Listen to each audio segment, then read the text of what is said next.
Okay, so welcome to the next in the series of Heroes of Tech. And today we're very lucky to be joined by Dr Gavin Lawrence of Talent Pathway, Tomos Owen of Pelly. Yes.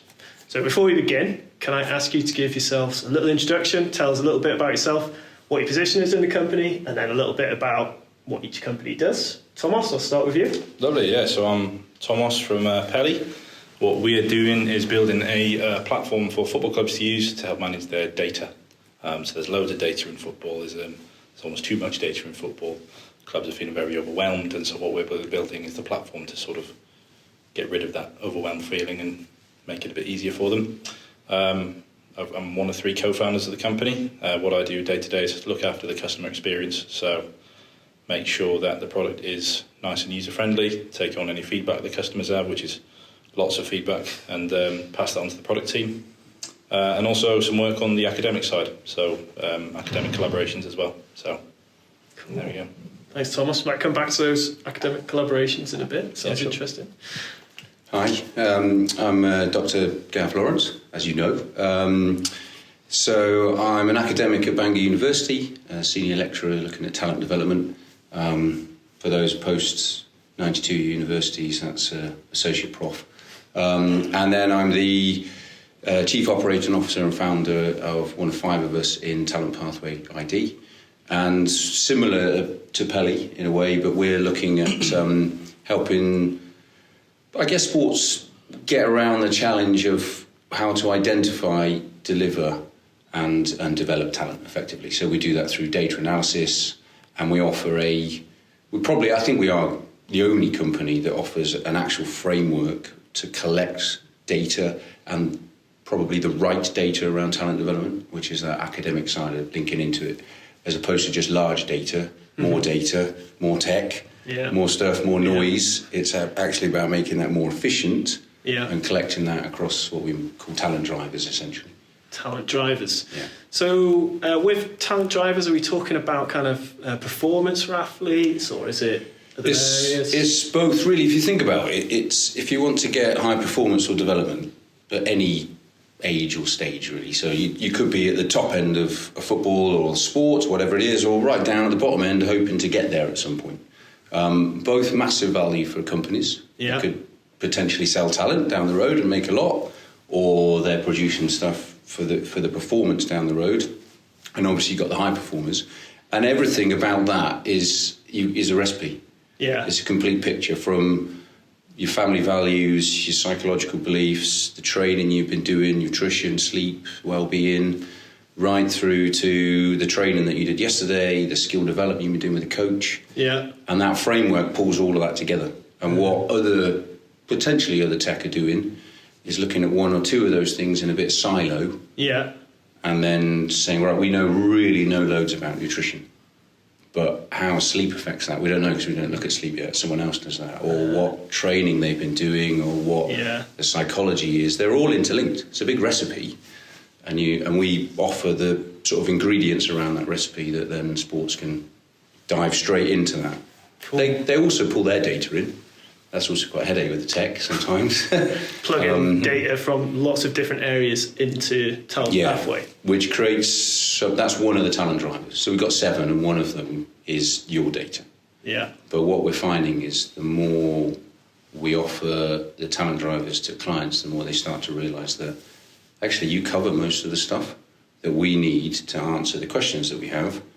And then we can still analyse and aggregate and report on their data, but it's more things around day-to-day performance that's interesting for how far GPS data. Yeah, how far they've run on a pitch. Yeah, and training loads and things. Yeah. But what we offer is that, well, how does training load impact your performance when it's linked to the psychology of the athlete, linked to the other sports they might have been doing, what they're doing outside of your particular domain. So we piece the whole picture together because it's complex. It's not just, if you do this you're going to be a high performer. There's everything. So I guess like that sort of single focus on a single area of data is not so useful, but that's the way things are at the moment for a lot of platforms. And what you guys are doing, and Tomos, what you're doing in Pelly, is a little bit more kind of focused towards recruitment of players. So talent in a different way. We're looking at sort of stresses and factors like that in people's lives that affect the way they perform. And then with Pelly, it's specifically football clubs looking to bring talent in and things like that. Yeah, that's right. Yeah, or sell talent as well. But yeah, no, this is it. As you sort of speak about, some places do one thing really well, and then they say, well, we don't do that, someone else does that. It's quite similar in the sort of recruitment world in football. I think there's a lot of platforms out there that do one side of things really well, or quite well. You have some platforms that are really good with data. You have some platforms that are really good with the medical side. Some platforms that are really good with the training side. But what we aim to sort of capture is that whole process. So I guess you said you sort of give the clubs the ingredients. I guess we're the pot in that case. Then I guess. But yeah, no, it's really interesting. It's such an interesting sort of job because there's so much pressure. Yeah. If you make a mistake, it's you're gone. There's no sort of warning period. A lot of the time, if you have a bad summer transfer window, club starts losing games, your job's gone, and we aim to sort of make sure that they're in the best case to make the best decisions. Yeah. So what's like an example of what's going on at the moment with a club when they're trying to find someone to bring into it or to sell on? How do they go about that? Yeah, so the beautiful thing about football, and I think sports in general, is that every single club's process is different, and there's no right way of doing things. There's no right way of playing football. There's no right way of running a football club. There's definitely wrong ways of running a football club.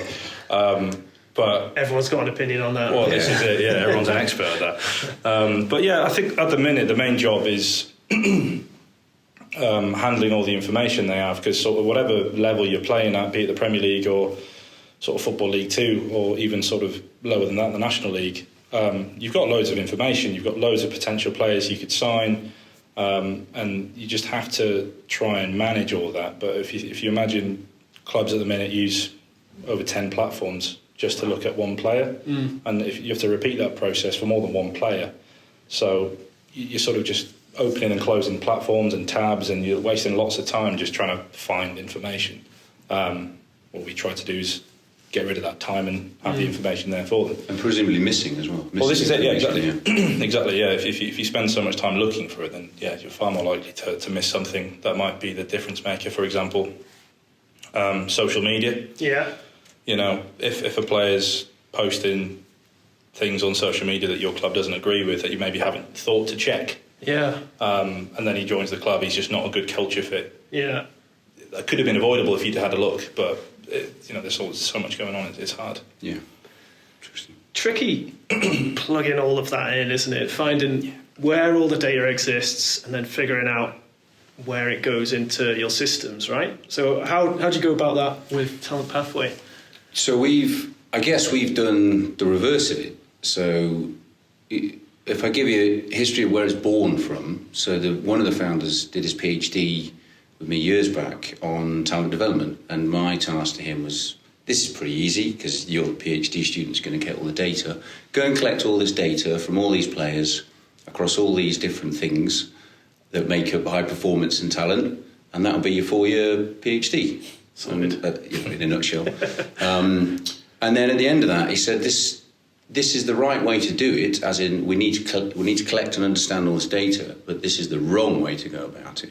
So then he'd finished, and over about an 8-year period, started to piece together a platform and software that would put all of aspects of his ideas around those frameworks to produce, this is the framework. So rather than starting with loads of data, that if you think about the ingredients of a cake, some of it might be salt, some of it might be gherkin, whatever you think. I don't want that. Horrible cake. Yeah, I don't want this in the cake. Exactly, it's just noise. Yeah. But they're collecting the data because they've always done it. But there's no reason why, other than it's an inherited thing that we can't get rid of it because we don't know how important it is. Yeah. So he built this framework at the start bit over a period of about 8 to 10 years to go, right, based on this is what you need to collect from all the literature and all the stuff that people are doing across the globe.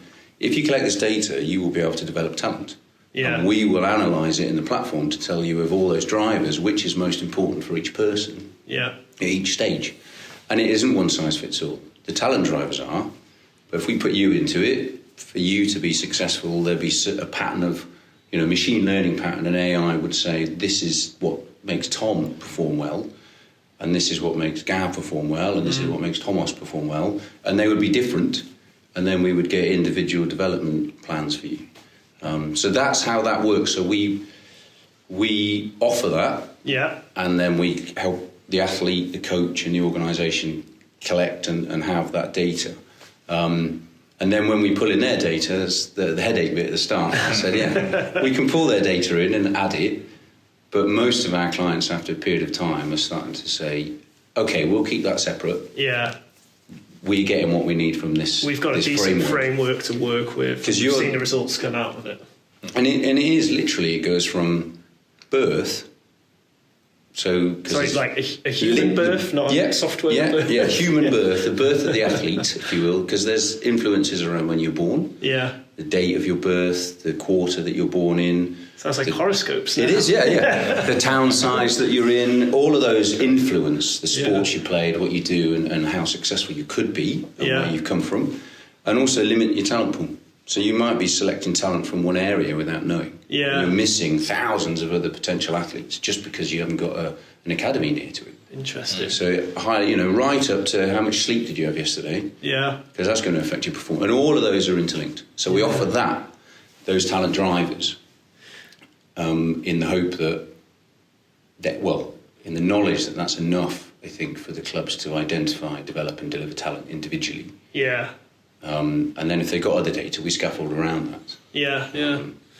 Very cool. But we find, I don't know, you might find it, maybe not in football.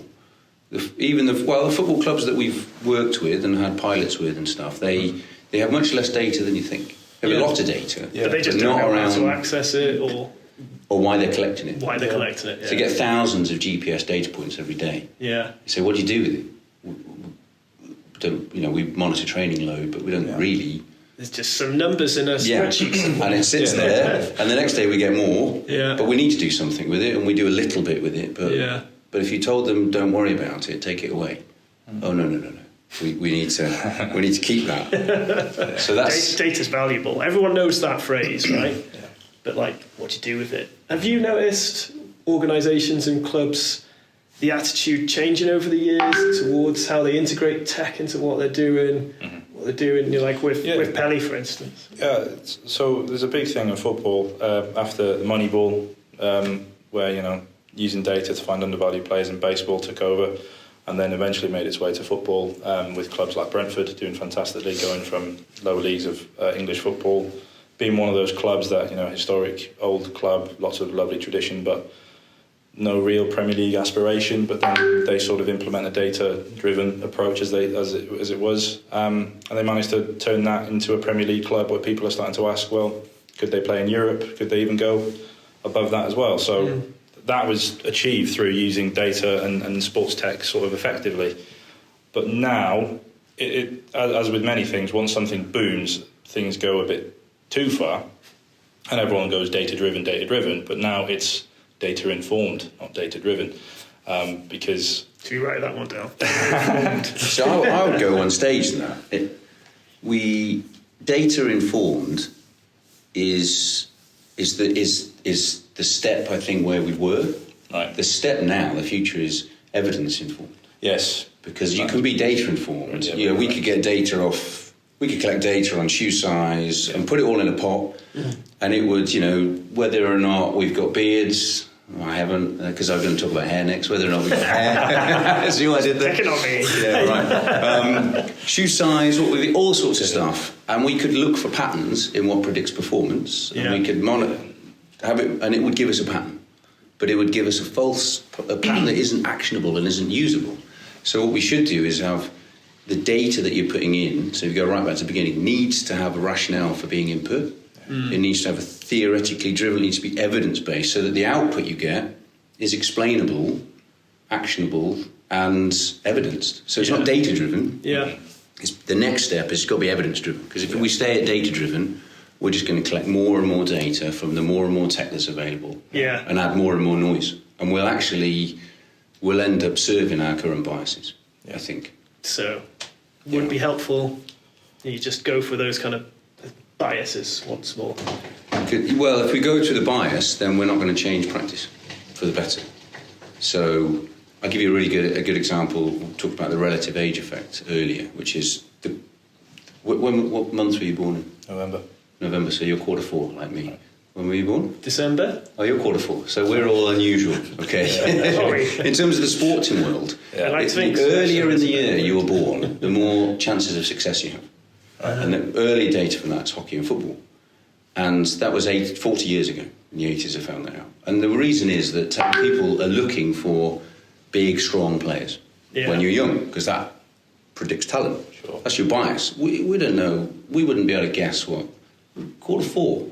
So when you might have been small when you were younger, because you're almost at 5 and 6. You're almost a year younger than someone that's born in January. Yeah. But you're in the same cohort. And 40 years on, when you looked at the World Cup data, they still have a relative age effect. So people are still scouting early on for the bigger, the stronger, the faster, younger talent. But later on, they may not be the better talent, but we're serving that bias. So if we don't do something about that, that bias will continue to exist in those sports spaces.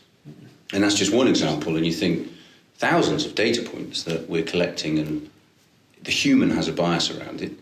So that's, I think, the next step you're saying about is AI. Yeah. So do you do machine learning and AI that then takes the human out of it?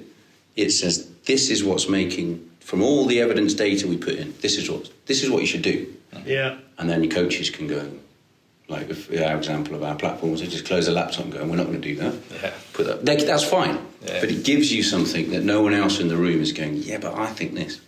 I've got a subjective view on this. You go, just look at the evidence. Yeah. And then make a decision on that. You don't have to do anything on it, but that is the clever head in the room that has no biases. So Absolutely. Integrating AI at the moment? Yeah, there's something we're looking to do. It's because I think we've got so much potential to do something quite interesting for the clubs. I think,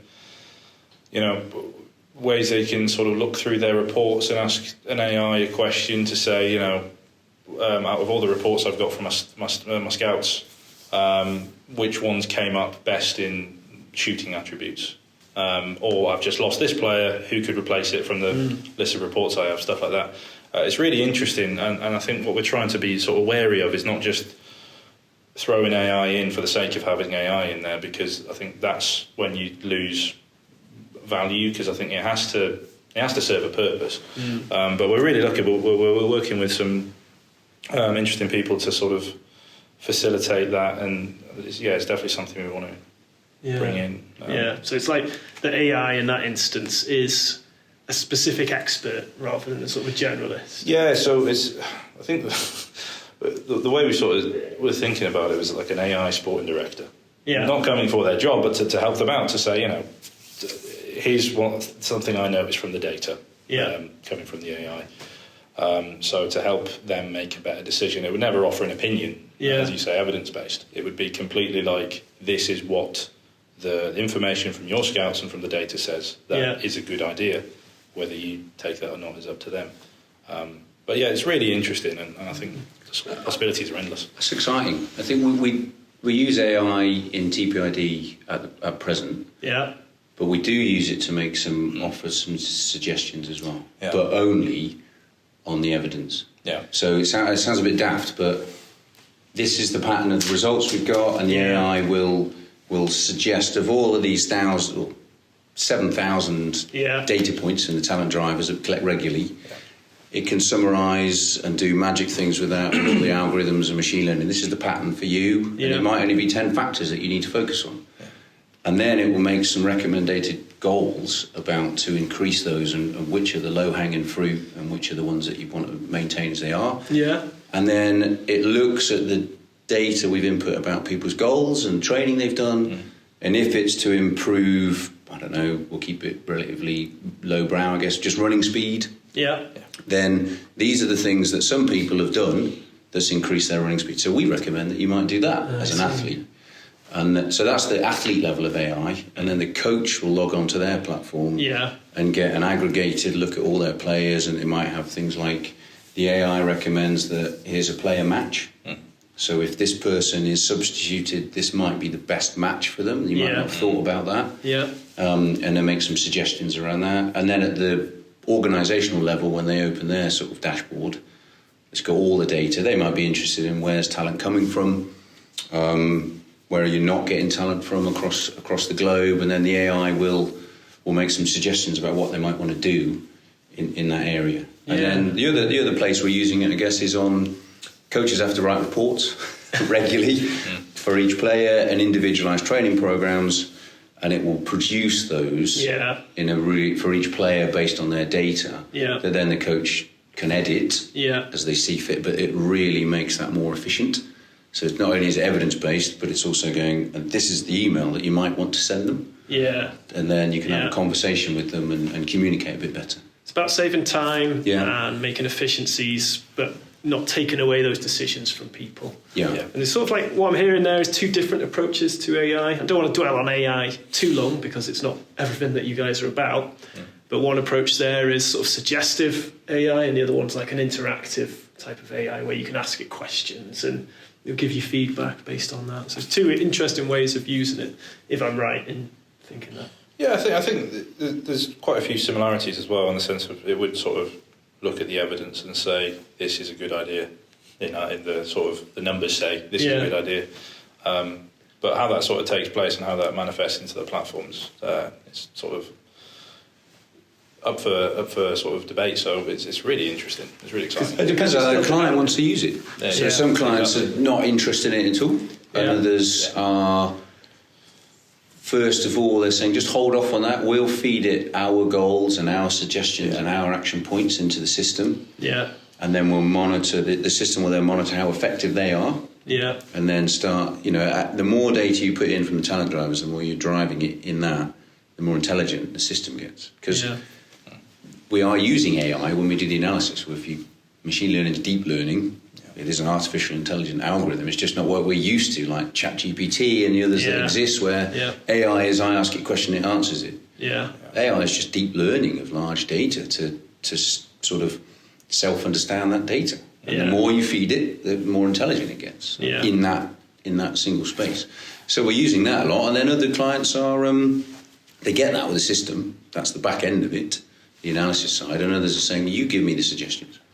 You help make it more efficient for coaches to go, this is the goal, this is a process that the AI has recommended that you might want to go through. If you want to win the Olympics, here's some steps you probably want to do. So let's just dial it back a bit and start with something simple based on your data, and then we'll increase your performance that way.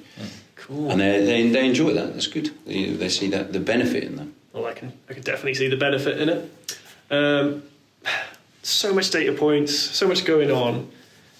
How does a football team interact with the Pelly platform? So the big sort of thing with Pelly is that we want to accommodate all different sort of ways of doing things. We don't want to go in and say this is how you should do it, one size sort of fits all sort of situation. So how they interact with it is a little bit up to them, but the idea is here's all your data. Here's all of it in one place. Here's what it says. This is what you can sort of do with it, and sort of that's that really. We're very passionate about not interfering. The Pelly almost doesn't exist. This is your platform. This is your club's information, your club's data. This is custom built for you. So we're getting some really great feedback on that. I think the big thing for the customers is customizability. So that interface between whoever's using it and yourselves, that's a little bit up to them. They can kind of work with you to design that. That's the sort of idea. It will be customizable, hopefully completely sort of over as we develop. At the minute, it's a bit more static, naturally being pre-product, sort of pre-launch. But this is it. It's completely up to them and how they want the platform to look and feel. We're taking on, that's why we have the Alpha User Program, which is what we're running right now. We have 8 clubs signed up from all over the world testing it. Cool. Using it more or less every day, getting onto calls with me and just saying, this is what doesn't work and this is what works. Or what works, hopefully. But this is it, yeah. You never like those phone calls. No, this isn't it, yeah. Oh, okay. People are Sure. always more likely to tell you what isn't working. Yes. But that's What great is though, working. because then... But then, yeah, you fix it, right? Exactly, and I think these people are, you know, you think of football, there's not that many professional football clubs in the world, there's just over 1,000, and these people are working at the sort of upper echelon of those professional football clubs, so they're really intelligent, really incredible sort of football minds. So actually when they say, this isn't working for me, you could try this, usually it's like, that's a brilliant idea. And I think what really helps is that I'll ask them quite often, what would be your sort of ideal way of doing this? Yeah. Like pie in the sky, no limits, what would be the perfect way? And that way you get such brilliant insight. Because a lot of the time it's actually doable. It's just that no one's stopped to actually ask and do it. Yeah. So yeah. So is it like this transfer was powered by Pelly? how do you go on to market that then? No, it's The word of mouth between the club? yeah. We were just speaking before actually. Yeah, it's just word of mouth. Yeah, but like we don't want to be sort of front and centre and a loud sort of brand. We want it to be. All we did was sort of build the platform for the clubs to make the great decisions they make, because the talent is there at the clubs to make these decisions. It's just the process is a bit messy because there's nothing to accommodate for it. Yeah.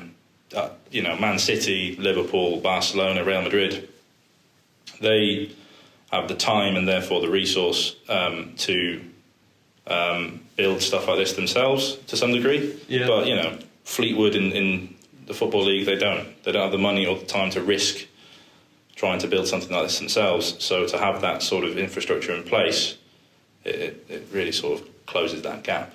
So that's, I guess, how we would market it, yeah. Interesting. And like you say, you're kind of a pre-product at the moment, so a lot of work's gone into it. Yeah. But it's obviously getting tested by the alpha. Yeah, alpha users. Alpha users like it. Nice. They're going to love that, aren't they? They love it. The alpha users. I don't want to be a beta, though. Oh, this is it. We just keep adding to the alpha. Yeah, exactly. Yeah. Everyone's an alpha. Love it. Well, that's interesting. What we found is I say about the alpha, nobody at the moment wants to be a first mover in sports tech. That sort of shifted, you know, it was always about being the first mover, the first adopter. It's sort of now, let someone else do that. It's true. And then we'll learn from their challenges and the development, and then we'll get it. Yeah, when there's a proof. I think that's just a change in, you know, the economic state of the world at the moment. People are like, it sounds really great. I'm really interested in it. Yeah. Is someone else taking the risk? Yeah. And then when they've done that, I'll join in a year. Yeah. So that's challenging. We have had a lot of that, and I think it does take a certain person, sort of, and a club that's a bit more brave, really, to sort of spend time testing out this product, which is quite limited compared to what it will be able to do at this current moment in time. But like I can't speak highly enough of the clubs we work with. Like it's an absolute pleasure, you know, as a football fan. Yeah, I speak to these people and they give me such good feedback, and that a club in Netherlands we work with. We'll try to guess what that club is now. The NDA. Well, I think it's Cambuur is who they are, so they're in the Dutch second tier right now.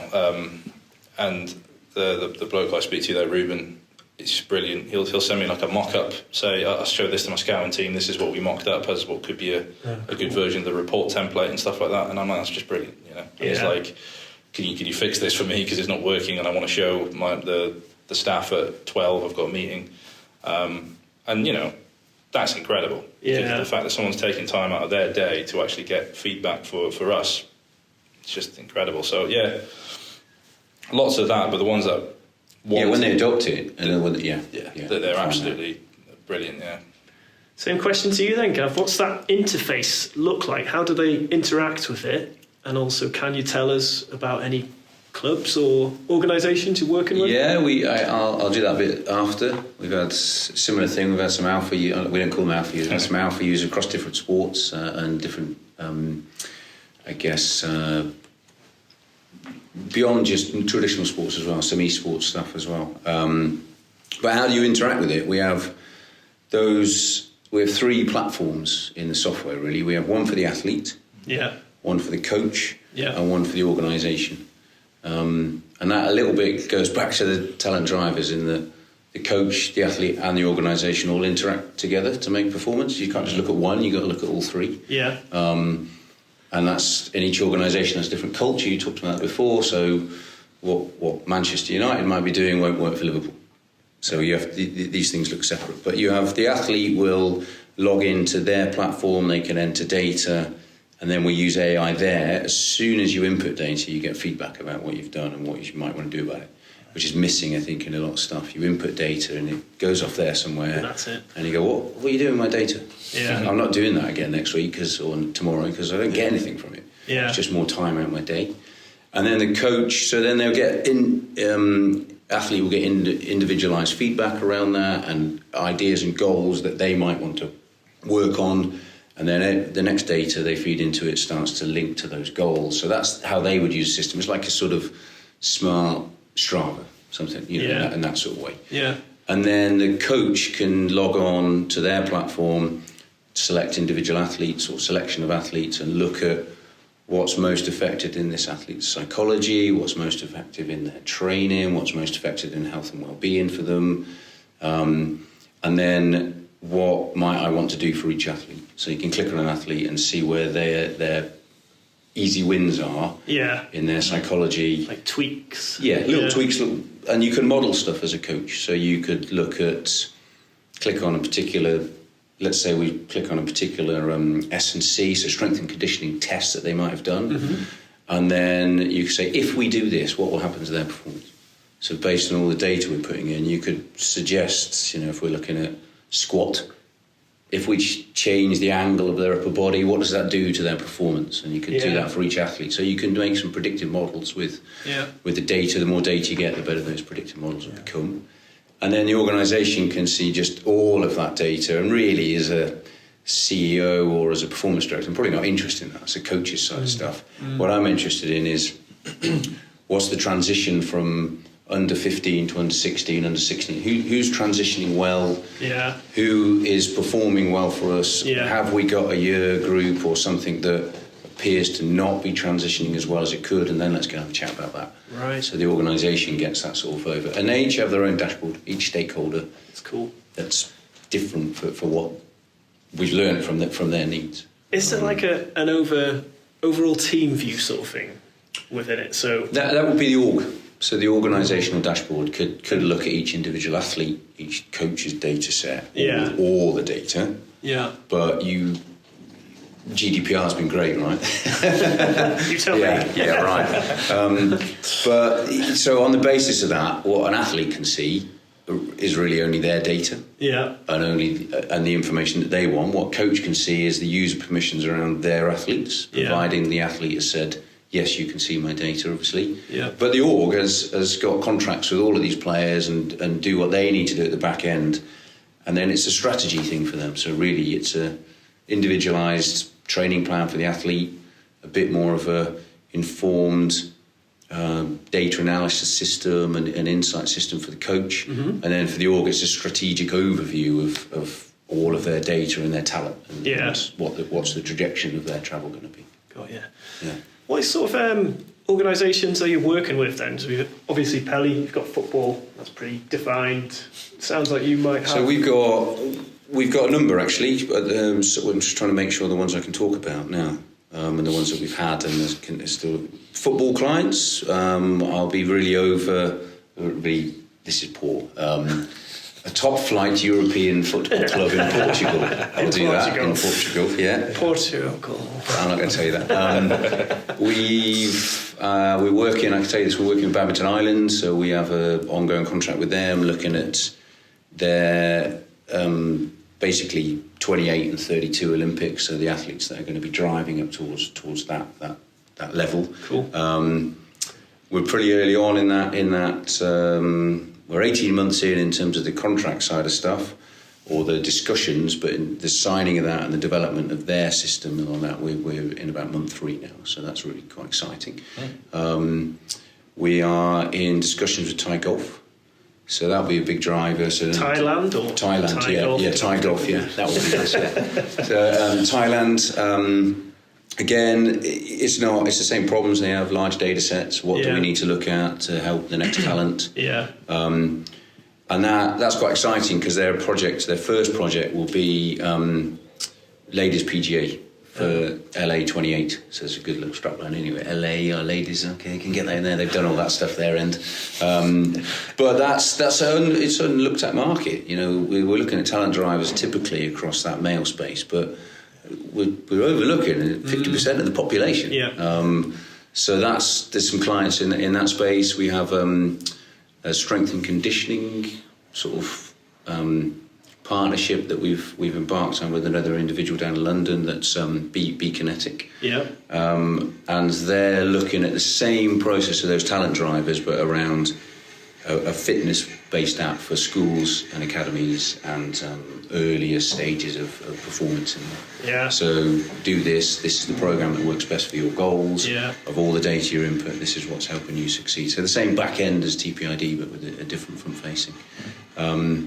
And we worked in the esports space, a lot of big users in that. That's a similar platform where you can log your data and then it'll look about rest breaks, hydration, nutrition, health and well-being outside of it, so that you can win. Esports is another world to me, but you can win and earn all the money that you earn. And like, what? You're an athlete? My God, you really are an athlete. There's a lot of money in it, and they put a lot of time and effort into sports. Huge world.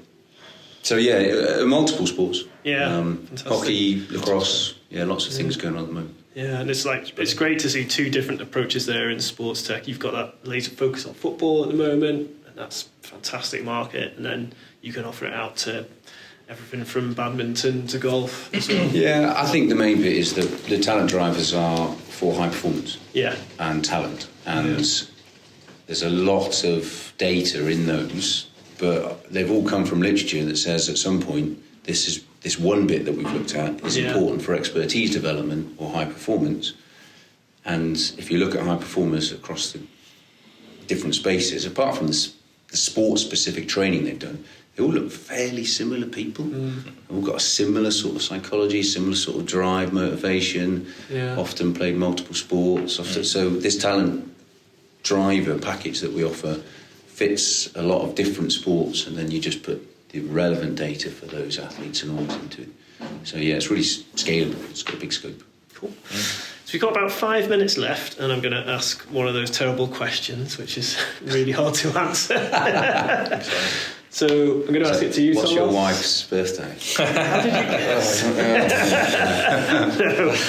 So, within the next 5 years, where do you see Welsh sports tech, and where's Pelly going to be in all that? I mean, our aspiration is to be the sort of go-to sporting operations platform.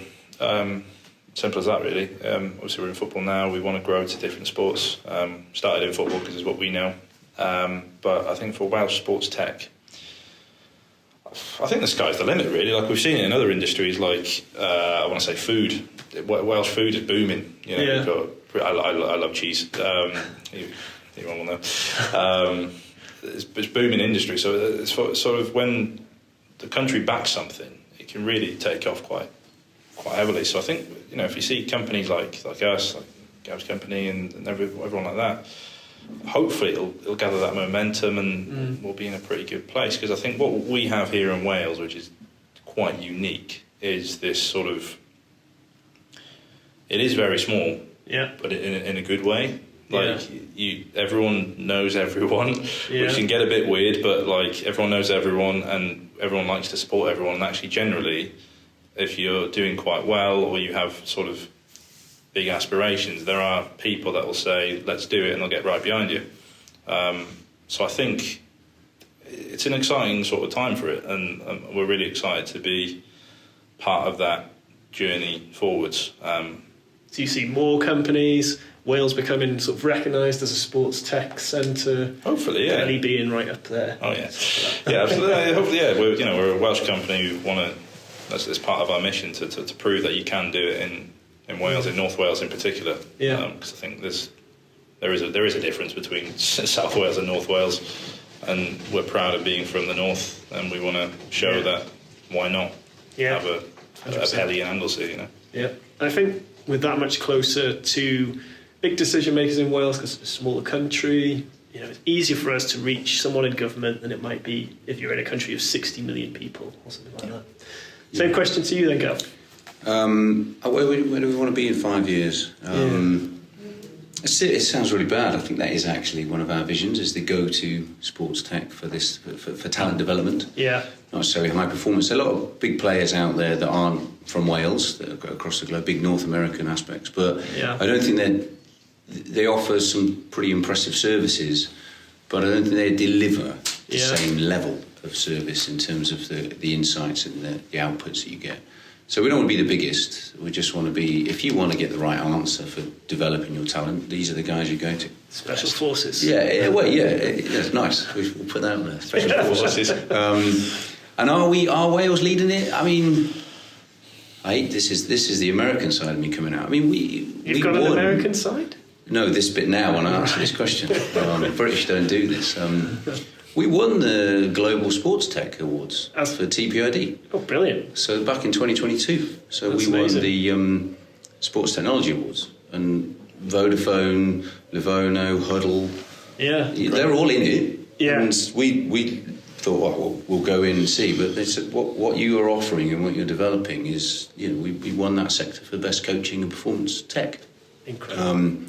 And we're still ahead of the curve, I think. Yeah. In terms of when you look at what we're offering and other players in the space. So we're already leading it. The government just need to recognise that and go, here's some funding for you to drive that further. You listening, government? If anyone's out there that's listening and says, let's have a conversation with you. We're more than happy. I mean, we bootstrapped everything. Yes. We haven't got any external investment for deliberate strategy to some point. But grants that are out there would be really useful. We look at those regularly and where they are for, I mean, you might find this in terms of sports tech, it's still relatively limited. Yeah. It's just AI is a big push. Yeah, but I guess like if you're going for grants,